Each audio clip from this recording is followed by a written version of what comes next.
5 April रोजी Trump यांनी social मीडियावर इराण विरुद्ध खूप ॲग्रेसिव्ह पोस्ट केली. ट्रम्प यांच्या एका ट्विटमुळे जग युद्धाच्या उंबरठ्यावर येऊन पोहोचले आहे.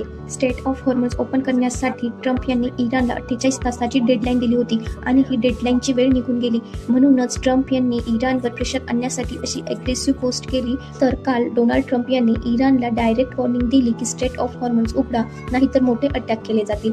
कारण जगातील जवळपास 20% ऑइल स्ट्रेट ऑफ हॉर्मझमधून जातं आणि इराणने हा रूट बंद केला तर जगभर पेट्रोल प्राइसेस स्काय रॉकेट सारख्या आकाशाला भिडतील.